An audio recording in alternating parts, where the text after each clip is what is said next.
Thanks for joining us here at The Research Her, the show working to improve the health disparities for women of color, one topic at a time.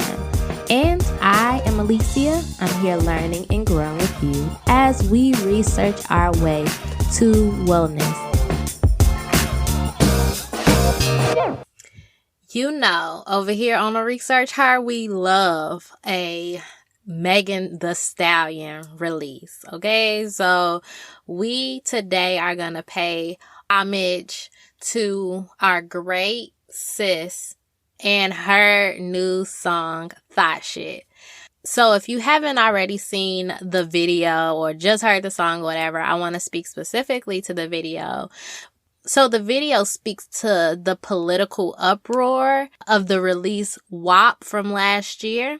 The story behind the video shows a white politician looking to exert his power to stop Black women from sexual expression. I don't want to give it away, but the gist of it is he wanted to take away their sexual expression, but more importantly, their ability to have body autonomy, which speaks directly to the narrative of America today, how people are constantly trying to control Black women's bodies. The way that looks is someone of power, either that be based on race, class, gender, or honestly, their own delusional minds, is uncomfortable with something that is being done by another body, and they use words or even more detrimental actual power such as politics to continue oppression on those bodies or on people.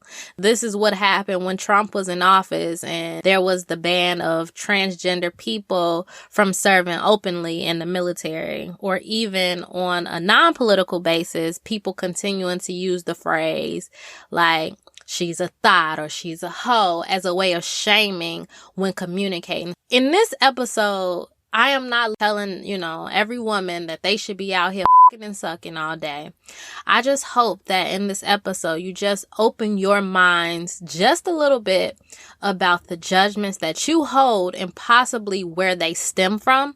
And I want you to question whether those opinions are your own, or have you been complacent and continuing the hierarchy of social power where cisgender, heterosexual, white men, their desires and their beliefs reign? So we will be talking to some phenomenal researchers, okay? Educators and activists who will walk us through the history of being considered a hoe, the act of pleasure activism, and the rulings that others have had and continue to have over Black women's bodies. I want to be sure that I mentioned before we start here that I do not discuss sex workers, because that is an occupation that deserves its own light. I am talking here about women who are given a title outside of labor because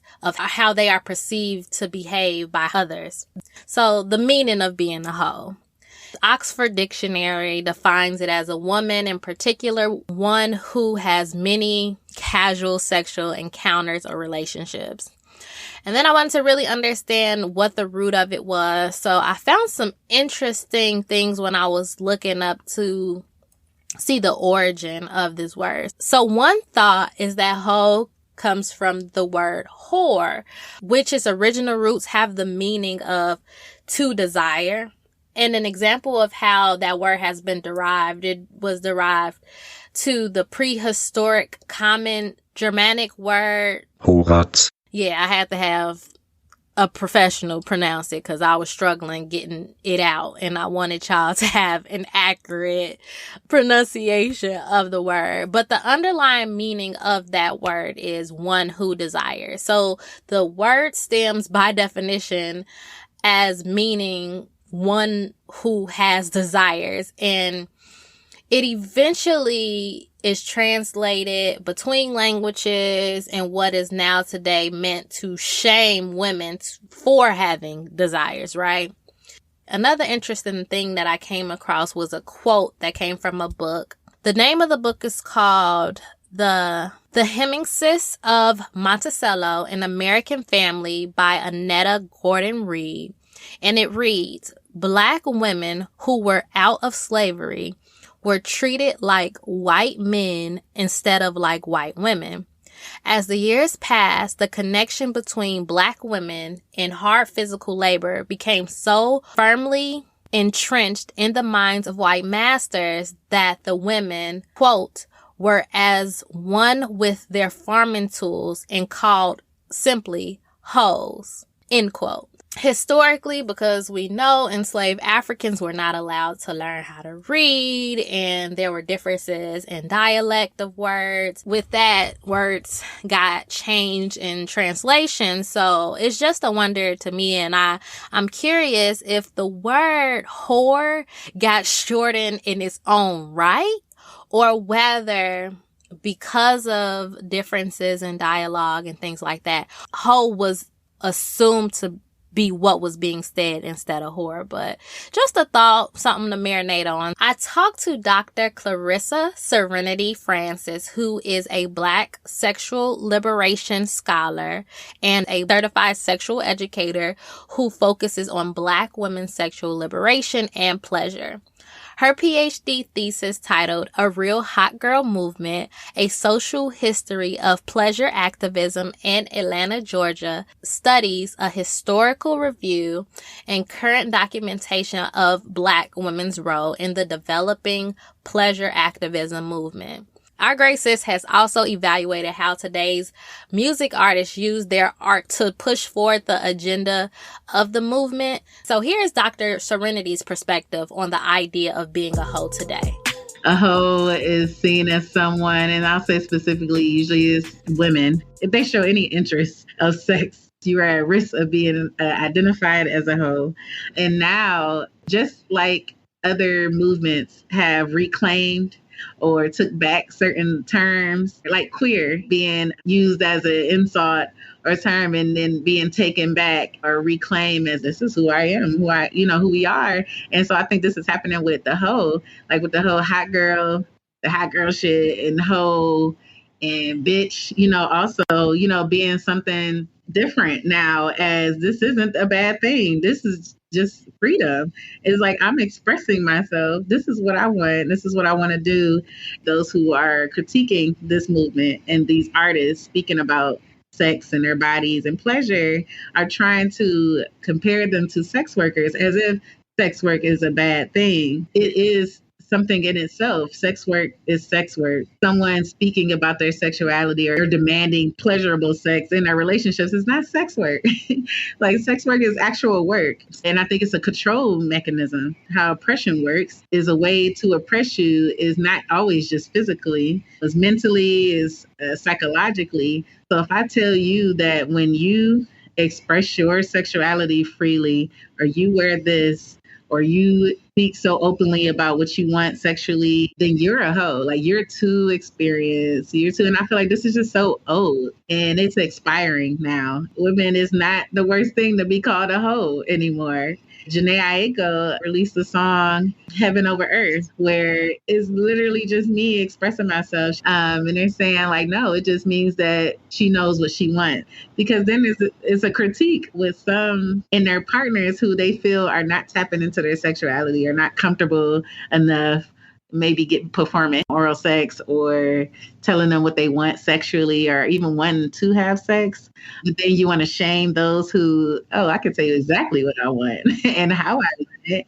And here I have some toys too. It can be harmful. Even when a woman is speaking up about abuse or assault or some type of trauma, when we have this policing of each other, it's like it also includes victim blaming. It was like, well, if you wasn't so fast or you so forward or you didn't wear that or if you didn't go there, then this may not have happened to you. It's always been conditional, the protection of Black women, but Black women have unconditionally protected Black men and in the Black community, fought in the front lines, whether our names are mentioned or not. Megan had the incident with Tory Lanez. and someone said, how are we supposed to protect you when you talking about your wet ass pussy? In order to be respected, protected, seen as worthy, or to prove ourselves to the oppressor that we shouldn't be oppressed, is that we have to carry ourselves in a certain way as if that helps. If something happens or if we are attacked or we are disrespected, it's like, well, look what you're wearing. Look what you're doing. Look how you carry yourself. I think back on the plantations when there were not just slave masters. There were sometimes they would put other enslaved Black persons over others. And so I think this is something that carries on because of systems that were put in place, like racism, capitalism, all these other systems put in place for the purpose, the intention to restrict, deny, and control. What's happening is that it's not those who we identify as our oppressors maintaining these restrictions and this denial, bodily autonomy or pleasure, but sometimes it's each other. It could be other Black women. Sometimes it may be older Black women speaking to younger Black women, or even sometimes women who are in monogamous relationships speaking to single women, or just finding ways to other people. So sometimes this could be even our partners holding on to these restrictions, although we are still unpacking the trauma that we've experienced, how it affects us individually and as a community. Is something that there's an explanation behind it, but it's something that we definitely need to move beyond. So you mentioned this idea of the movement, and your work centers the hot girl movement. So can you please share with us what it is and how it impacts the culture? My dissertation and completing my program this year, the Real Hot Girl Movement, looking at pleasure activism in Atlanta, Georgia. And I focused on the pleasure activists' work towards Black women's sexual liberation. And so I specifically worked with Black women who do this work. So something that I noticed and recognized in 2019 is something that we have not been able to have collectively is giving ourselves permission to this pleasure and body autonomy and embracing the multifaceted identities of Black women, not having to choose, like in womanism, having to that ideology of that either or, is that both and, where I'm this professional woman or intellectual woman, but I also love to twerk. I know a lot of the words to Megan's and Cardi B's songs, and I might have my butt out. And I am a sexual being and enjoy being pleased. And so with this movement, women, they are really going in, talking about what they want, what they don't want. Megan said, I didn't come if you had to ask me, or saying, don't fuck me like this, fuck me like this. So they're talking about my type. So let me tell you the ways in which I want my partner to show up in this relationship for me, when I was trying to figure out what I was going to do my research on. Because a lot of my work background is Black women's sexuality, liberation, pleasure, but I didn't know quite where I was going to go. And so I personally was experiencing a transition from a relationship. And so I had to tap back into my hot girl, my freedom, because experiencing trauma and different things that came up, and then just stress of being a PhD student. I really took to the Hot Girl Summer song that Megan and Nicki Minaj, Ty Dolla $ign released in the summer of 2019. Also, Adrienne Marie Brown had came out with Pleasure Activism, Politics of Feeling Good. I was like, this is it. It was like, this is it. Like, I'm all about pleasure, because too often when we look at the body, it's negative consequences. This is what you shouldn't do. But I wonder, where is the permission? Like, where is the things that we should do? What's the good stuff? Although Megan released the Hot Girl Summer, other women, this is the first time I believe that a lot of other Black women artists, rap artists, coming out with similar songs like Nicki Minaj, Cardi B, Saweetie. And I really believe that Beyonce put the call out when she came out with Formation. It was like, okay, ladies, now let's get information.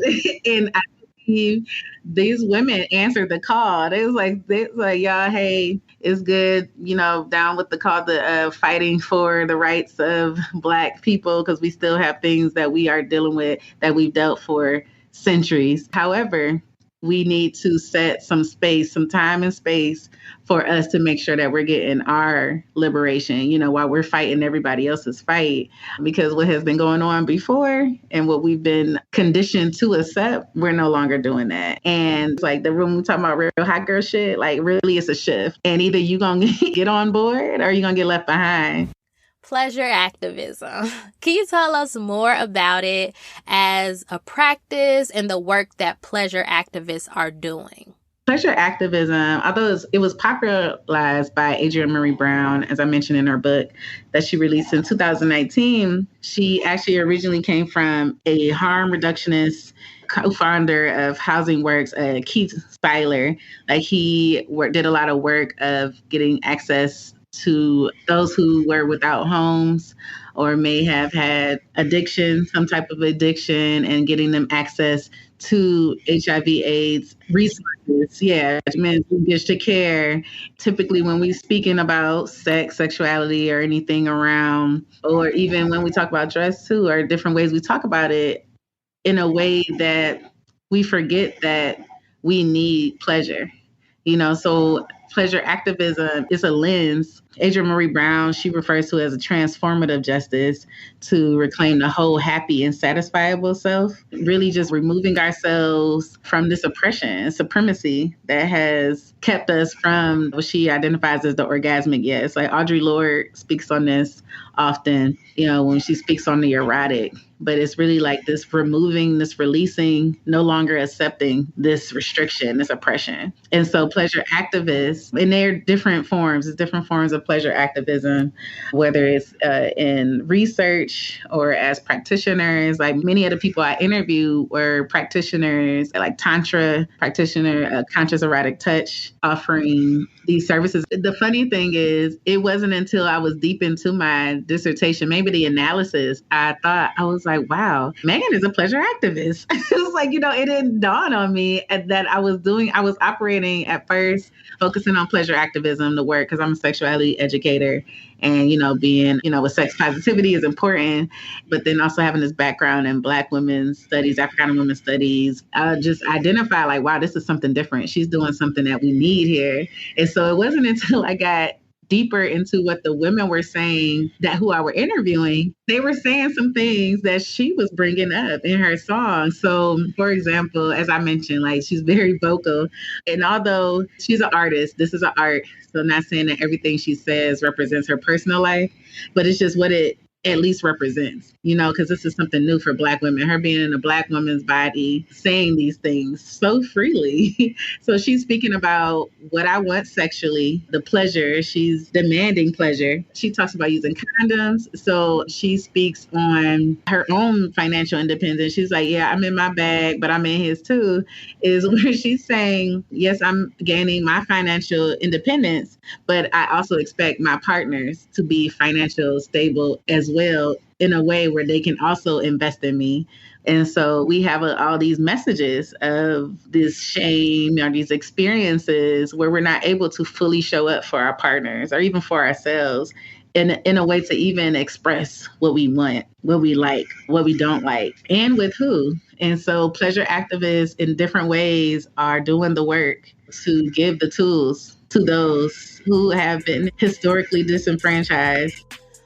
Before we get into the historical disenfranchisement of Black women, I want us to take a step back to what Dr. Serenity mentioned when she was speaking about the policing, the controlling, and the shaming of the Black body. It is something that goes on even before adulthood begins. In childhood, Black women are shamed about their existence in the world.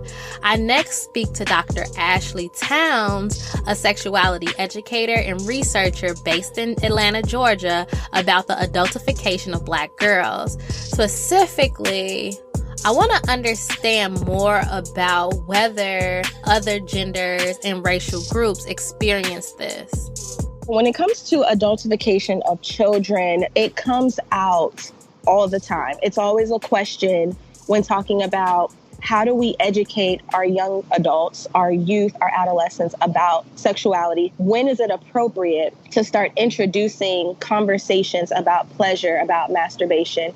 And I think the root behind those questions, or the reasoning behind those questions, is because of adultification. When children, especially little Black girls, are being called fast, are being watched for the way that they dress, the way that they dance, when adults or people of other races are looking at a young Black girl who has certain hairstyles, whether it's box braids or some sort of style that someone thinks is maybe too adult for them to wear. It's really across the board when it comes to adultification. I've read research that says that this does not happen across race. So young girls of other races are not seen as older. But in the Black population, young Black girls are seen as older starting at ages 4 and 5. If they move their hips a certain way, if they catch the beat a certain way, regardless of their actual ethnic background. So they may be U.S. born, but their parents may be from another part of the world. And that may be culturally ingrained in them, but they're automatically seen as, oh, she's doing a lot. Oh, she's fast. Oh, she must like this or she must like that. When in reality, kids don't know anything. They're learning from whatever media is in front of them. They're learning from whatever messages are given to them. They don't know that something is sexual or not until they're told. They may hear a song and sing the lyrics and have no idea what they're singing about. It's just catchy to them. They like the beat. We really have to stop looking at little Black girls as if they're older, but thinking that some other little girl who's moving her butt or her hips, oh, it's cute. Oh, look at her trying to imitate. No, that's not okay. We need to stop that. And we need to stop policing our own people. You know, we do that a lot. We may say, oh, you need to stop, or you need to pull your shorts down, or you need to do this.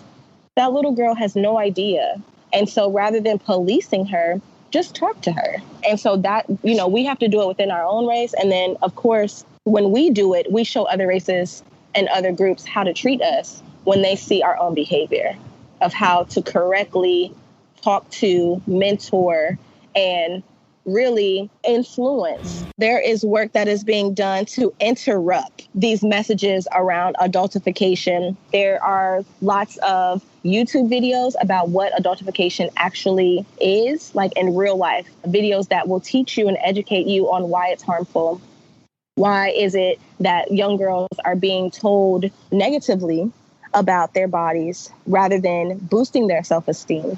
When we tell girls, oh, you can't do this, or oh, your hips are big, or oh, you need to wear bigger sizes, or oh, that's too tight, they're being restricted. They're not allowed to be free. They're not allowed to be children. Both you and Dr. Serenity speak about us policing each other.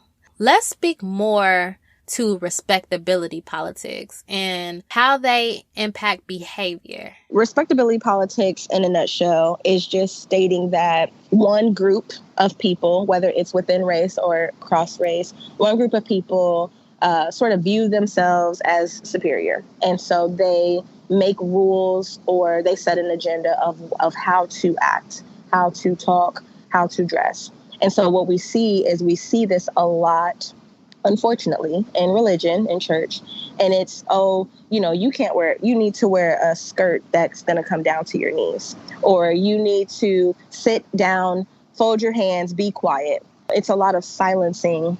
Respectability politics says that nudity is not a freedom that you have. You have to always be clothed. You can't wear shorts with your butt hanging out, even if that's the only shorts that they sell in the store. Respectability politics, it can be very conservative, but it can also just be very community-based. So one community may have respectability politics around, this is okay. You know, you do have freedoms to do these things. And another community may say, actually, no, that's not okay. A lot of times we hear it as your elders are saying you can't do this and that. So when you're around your elders, you know how to act. You know what to say and what not to say. But when you're around your friends or your peers, it's different. That is inherently respectability politics, because you've been taught that when you're around certain groups of people, you have to behave in a certain way. It can be a form of code switching as well. And code switching is where when you're around certain groups of people, you may switch up your language from slang to more proper terminology to appear. It's all about the way you appear to others. Respectability politics can be very damaging because it forces you to abide by somebody else's rules at the end of the day. You're abiding by someone else's rules. They're governing your body of how you dress, how you talk, how you act, how you maneuver. There's pros and cons to everything. Some of that may be teaching individuals the ways in which they need to operate within a certain society. But at the same time, little kids, they can get confused, or it can feel intrusive. Like you're invading who I want to be, and therefore I can't be who I truly am because I have to abide by your rules. We have to understand that in order for people to make any type of healthy decision, they have to be given options, and the options are all of them. We have to give individuals a buffet of, this is what this option is going to lead to. This is what this option is going to lead to. This is the outcome of if you do this or if you say that, and give them the choice to make a decision rather than telling them what they're going to do.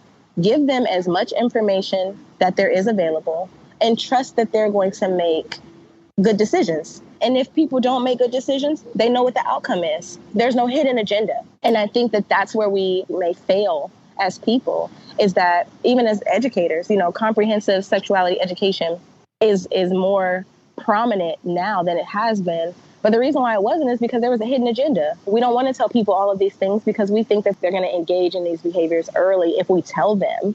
When the reality is that if you tell them, then they know what the outcome could be instead of finding out when the outcome happens.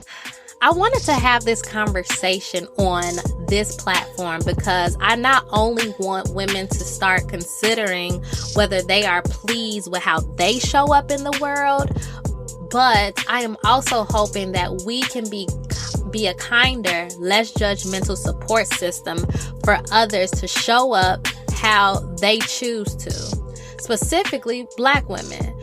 When we look back in history, Black women have had little autonomy over our bodies. We are going to take a look back with Dr. Jasmine Abrams, our sister who is revisiting the podcast. She is a behavioral research scientist dedicated to sexual health promotion among women of African ancestry. And I, before speaking to her, had this belief that prior to being stolen and brought to America, African women had some control over their bodies. And truth is, that was not the case. Prior to enslavement, Black women did not often have a lot of control over their own bodies. If we think about their bodies and, relating it primarily to sex, we can consider things like deciding when they are going to have sex, whether or not they're going to pleasure themselves or with whom they're going to have sex. And these were often decisions that African women did not have the sort of power to make on their own. In many instances, these decisions were under the control of either their parents, or there were some tribal laws that controlled who you were going to have sex with, when you were going to have sex with them, whether or not self-pleasure was appropriate. In many instances, it was not for women. After girlhood and getting into sort of this adolescent development stage, when women were getting to a point of being married off, then their sexuality and their bodies became, in many instances, under the control of their husbands. In many cases, women did not independently decide, again, when and with whom they would have sex, just like they did not often decide independently when and with whom they would marry. In a lot of African cultures, we still see this happening today. I will add that prior to enslavement, there were more than we would see sort of during enslavement and even post-enslavement in the United States. There were more, I'd like to say, sort of healthy influences on how Black women saw sexuality and pleasure. One of those influences I think about is Oshun, for example, thinking about the Orishas and how Oshun was not only a goddess, but in many ways this sort of spiritual protector of women and in some ways an advocate for women's freedom, sexual freedom, for their pleasure, and definitely a visual and spiritual sort of representation of women's sexual power as well. In a number of different cultures and tribes, there were ceremonies where women essentially that marked the transition from girlhood to womanhood. This was often done with rituals, again, ceremonies, sometimes celebrations. So, for example, some cultures practice female circumcision where parts or all of the clitoris might be removed or parts of the labia might be removed as well. And in some cultures, they even went as far as sewing together the vulva and only leaving a small hole for like menstruation and sex and also urine. Those were some of the rites of passages that girls went through to step into their womanhood. Naturally, as cultures have evolved and the times have changed, folks definitely see the harm that that has caused for girls physically, mentally, emotionally. I think even in light of the fact that this definitely causes harm to folks, it's important for us to recognize that these ceremonies are often seen as like well respected, esteemed ceremonies that girls often, in many cases, aspire to because it's been part of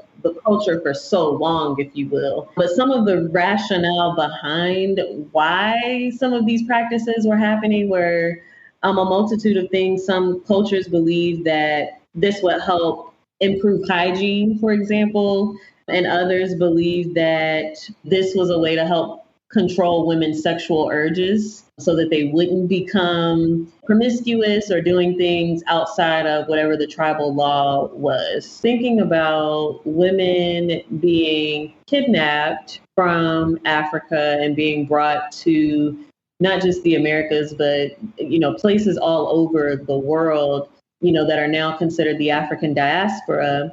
During this transition, where sex was once often seen as something sacred, and some instances something that you want to look forward to, and something that can bring forth life and help build families and communities, sex began to transition into a lot of women's minds as something that was negative. If you think about the harsh punishments that came along with enslavement, from being sold yourself or having your family members sold off, your children sold off, being beat within an inch of your life, or, having your partner or your children beat within an inch of their lives, like these are all standard punishments for whatever the slave master might consider to be acting out. And in many instances, in order to avoid those severe types of punishments, Black women had to submit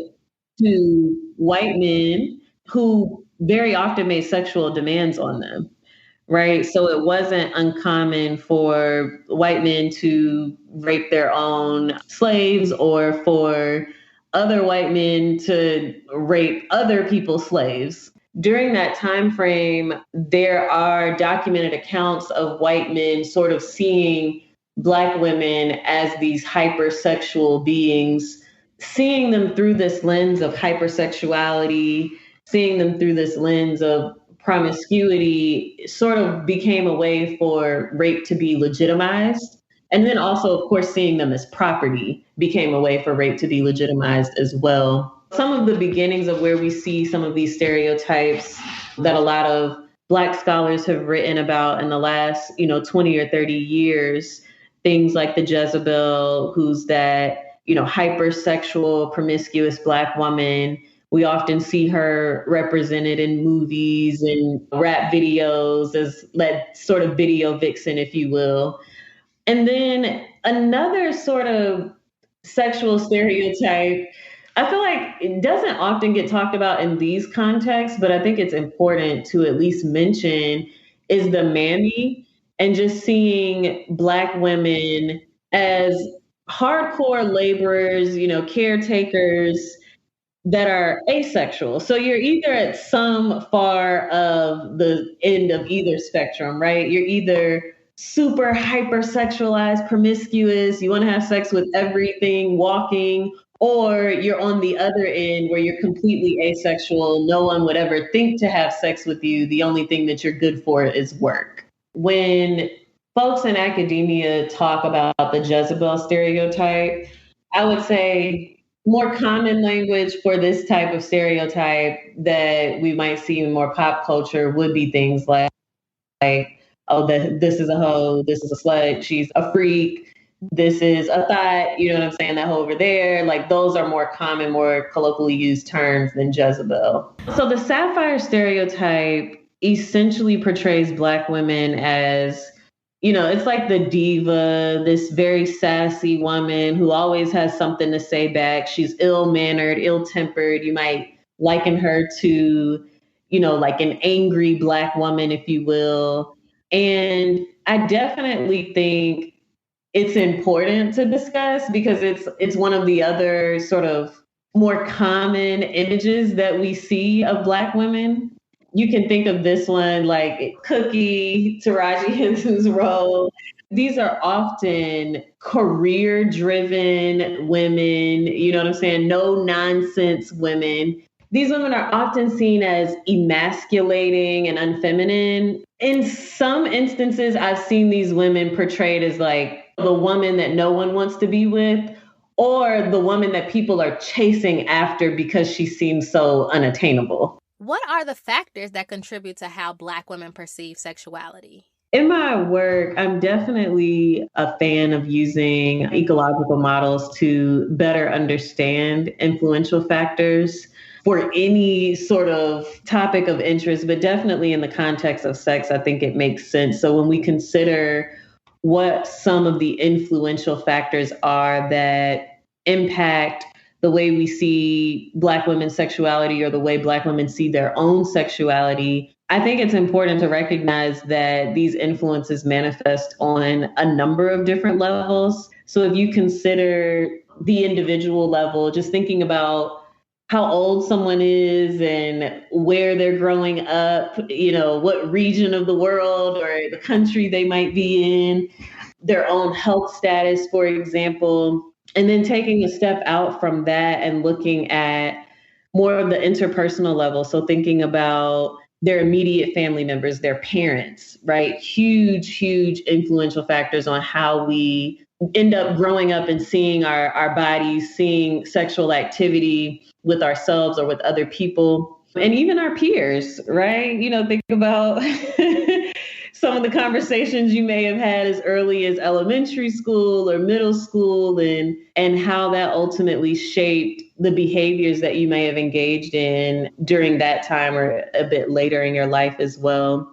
And then taking a step out and thinking about some of these other larger influences like the media, for example, seeing the ways in which Black women and girls are portrayed on TV. This is one of the ways in which the power of stereotypes is really emphasized because Black girls, and just like any other sort of demographic group of individuals, we often model ourselves after the folks that we see as aspirational individuals. So if we see individuals on TV that we really like or admire, or constantly see images of ourselves as hypersexual, as rude and sassy or whatever, these are examples that people ultimately grow to emulate. And then another sort of larger influential factor that I think is certainly important to mention are things like overall culture of a country or a region,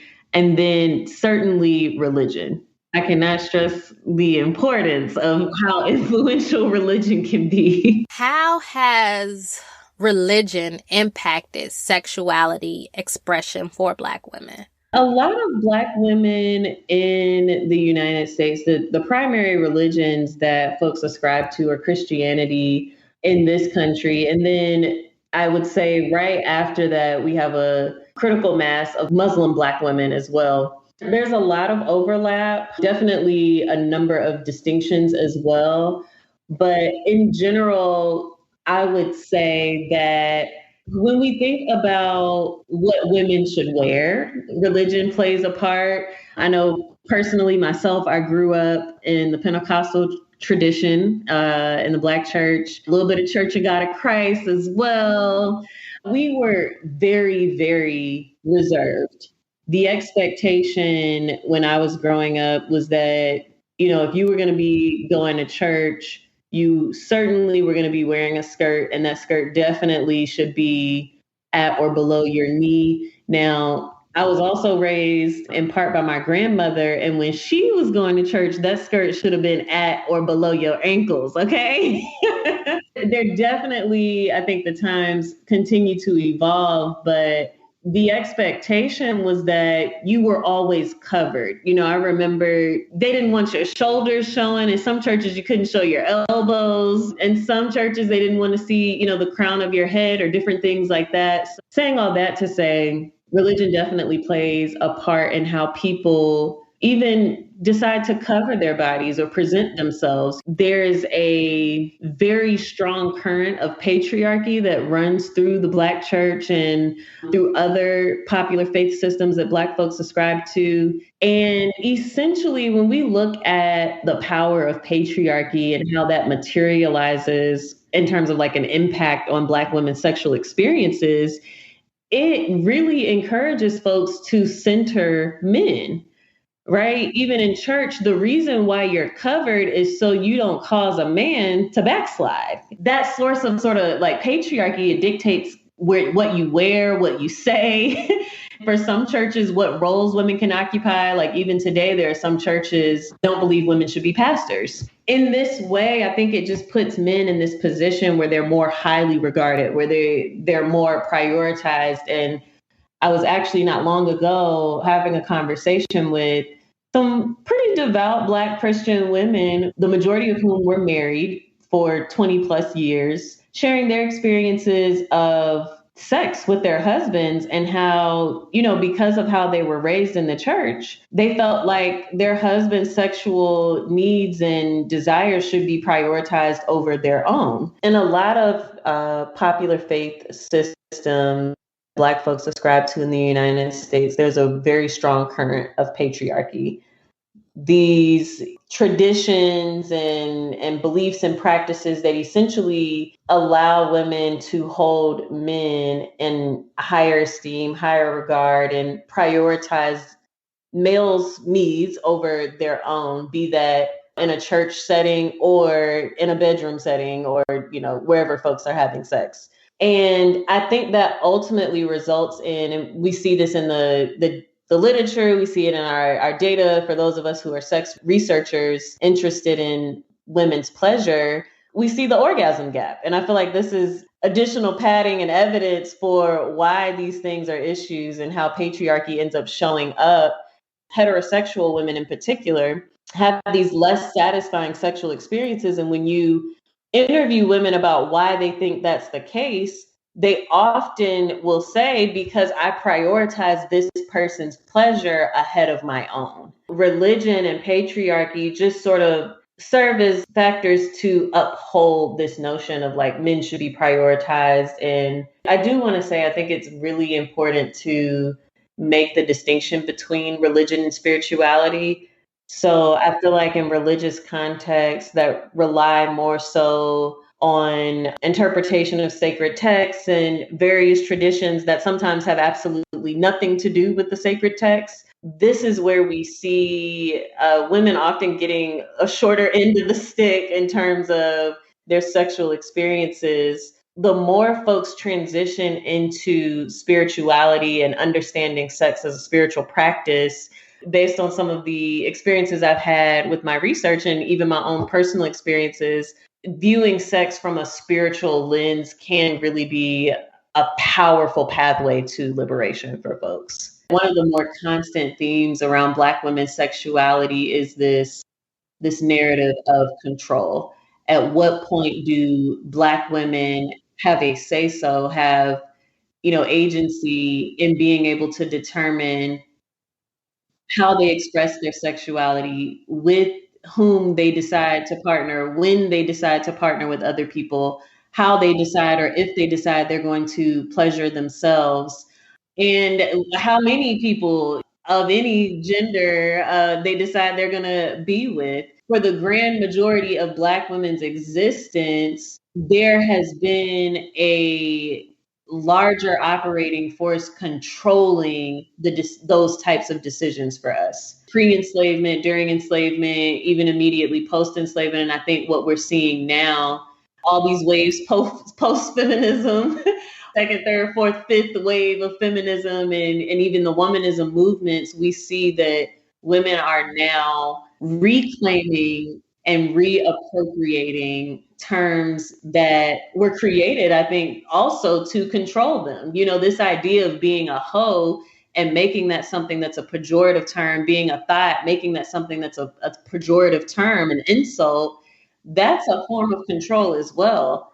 And so thinking about someone like Meg Thee Stallion or Cardi B or other artists who claim these terms, like, no, I'm a hoe. No, I'm on my thought shit. You know what I'm saying? Like, claiming these terms, it's like, I'm no longer going to allow this term or your rules, your traditions, your expectations to be a source of control over me or a source of pain. I am reclaiming this term, I'm reappropriating it into a source of empowerment, because now me calling myself this name demonstrates that I have agency and choice over what I'm going to do with my body and who I'm going to do it with. I want you to remain open-minded as we close out this episode. In the beginning of our conversation with Dr. Abrams, she spoke about Oshun, a goddess who was in part a symbol of freedom for women's pleasure.